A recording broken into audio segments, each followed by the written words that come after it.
dans cette nouvelle vidéo. Aujourd'hui, nous allons parler des 12 formes de l'intelligence au regard des besoins. Je vous ai nommé les 12 besoins. Nous allons les explorer maintenant. Alors, regardons notre schéma. Qu'est-ce que nous dit cette forme linguistique? Le besoin de communiquer. Évidemment, nous passons notre existence entière dans ce besoin de communiquer, de me dire à l'autre, de tenter de me dire pour échanger, pour me sentir reconnu dans un système où ça part dans un sens, ça revient dans l'autre et une communication s'opère. C'est un besoin.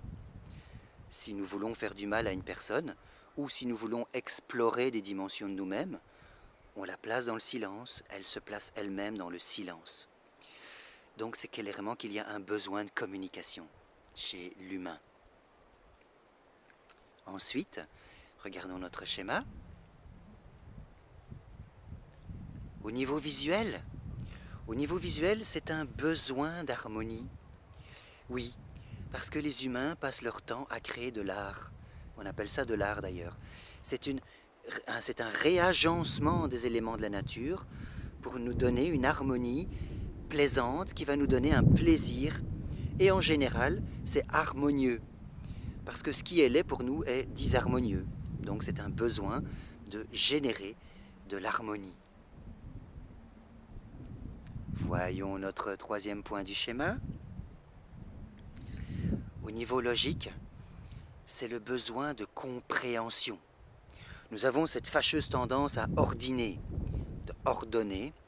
Et d'ailleurs, quand on ne comprend pas quelque chose, on dit « Ah, maintenant que tu me l'expliques de cette manière-là, effectivement, je comprends mieux. » Et on cherche à comprendre. Donc, ce besoin de compréhension nous vient de la forme intelligence logique. Que nous dit la quatrième forme? Regardons le schéma.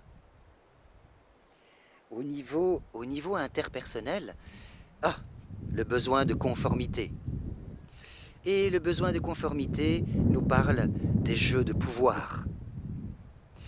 Oui, ce sont les deux pôles de la même sphère de travail, la conformité et le pouvoir. Avançons un peu plus loin dans notre schéma. Que nous dit l'imaginaire? Le besoin de jouer. Toutes les populations autour du globe jouent. Et d'ailleurs, les animaux aussi jouent. On fait comme si? On va faire comme si. Le besoin de jouer. Eh bien, c'est un besoin, parce que si nous ne jouons pas, une pratique psychique ne se réalisera pas. Et nous deviendrons extrêmement austères. D'ailleurs, il suffit de regarder toutes ces populations qui sont trop religieuses, sectaires, ils ne jouent plus. Qu'est-ce qui se passe quand on ne joue plus? On devient rigide, et quand on devient rigide, on est austère. Donc, il est clairement important de réaliser du jeu. Alors, le jeu, petite parenthèse, le problème de notre société technologique, c'est qu'elle nous fait croire que nous achetons des jeux et nous y jouons. Ce n'est pas tout à fait la même chose. Jouer, c'est on fait comme si. Il y a un travail intérieur de projection dans un personnage, de projection dans des règles, de projection dans des cartes, des pions. C'est jouer. À ce moment-là, nous agissons quelque chose de nous-mêmes, nous nous mettons en route pour. Le problème de la consommation ludique d'aujourd'hui, c'est que on nous plonge dans une machinerie qui nous occupe l'esprit, certainement, mais à un certain étage. Par contre, vous allez demander à ces personnes qui sont complètement fadas de leur petit jeu à l'intérieur de jouer avec autrui. On va faire comme si. Ils ne pourront pas y accéder. Donc, dans le besoin de jouer, dans le besoin de on fait comme si, il y a une petite parenthèse un petit peu intéressante là-dedans. D'accord? L'immense consommation que nous avons aujourd'hui en termes global, c'est pas tout à fait du jeu. En tout cas, c'est un appauvrissement de ce besoin.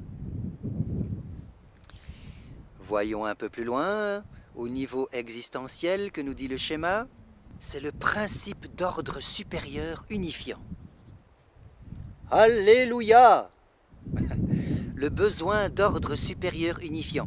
Il y a quelque chose qui a rendu ce monde cohérent, et c'est forcément Dieu. Ça ne peut pas être le hasard. Le besoin d'un ordre supérieur unifiant, eh bien, nous vient de cette forme de l'intelligence spirituelle existentielle qui nous fait sentir que nous avons un ordre supérieur dans lequel nous sommes embarqués. Point suivant de notre schéma, au niveau intrapersonnel. Qu'est-ce qu'on nous raconte? Au niveau intrapersonnel, c'est le besoin de l'amour stable. Oui, nous avons ce besoin d'amour stable. Alors, évidemment, nous pouvons aimer et papillonner à notre guise, mais il y a un moment donné de la vie où quelque chose se stabilise en nous et nous sentons ce besoin d'un amour échangé qui va rester sur une même longueur d'onde et qui va s'auto-entretenir là-dedans. Le besoin d'un amour stable. Point suivant de notre schéma, regardons. Au niveau tactile. Eh bien, au niveau tactile, c'est le besoin de protection. La peau nous donne une myriade d'informations et cela va nous apporter la protection.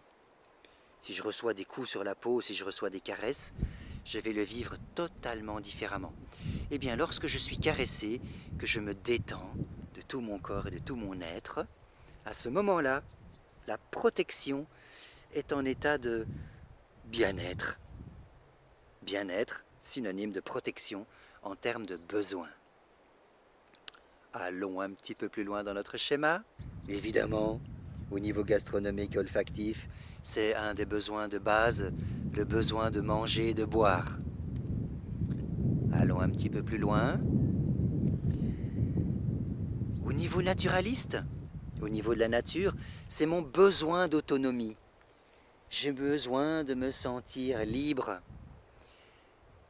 Si je pouvais faire une petite mise au point de ce côté-là, nous verrions que il y a des chèvres qui gambadent dans la montagne.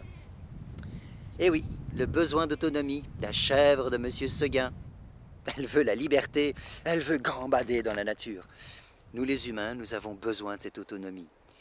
D'ailleurs, si nous ne ressentons pas cette autonomie, tout simplement dans notre vie ou au travail, nous nous sentons de plus en plus brimés, bridés, enfermés, et un manque, une frustration se fait vivre et se fait sentir.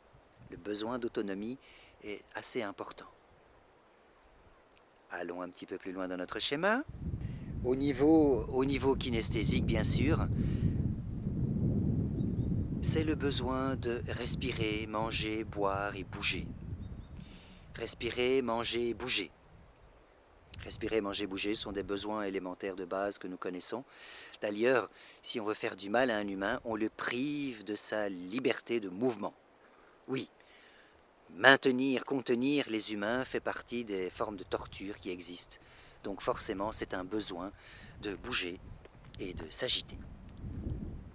Au niveau auditif, c'est le besoin d'apaisement et le besoin d'agitation. Lorsque nous allons au concert, c'est pour nous agiter en groupe et de bouger sur la même longueur d'onde avec les autres, tandis que l'oreille nous permet un apaisement. Lorsque je suis dans un cadre tranquille, je m'apaise. L'ensemble de mon système coule avec le milieu. Et si je suis dans un milieu calme et apaisant, un bien-être va se générer à l'intérieur de moi-même. Voici pour cette vidéo les 12 formes de l'intelligence au regard des besoins. Je vous invite à explorer vos 12 formes de besoins. Et ceux que vous ne possédez pas encore, allez à leur rencontre, développez-les. Et ce faisant, vous allez demander autre chose à votre cadre social. Vous allez demander une autre présence aux autres. Parce que vous aurez développé, au travers de ces 12 besoins, une autre présence à l'intérieur de vous-même. Bon travail. Et surtout, soyez exigeants en termes de besoins. Oui, oui, exigeants. Portez-vous bien, à bientôt.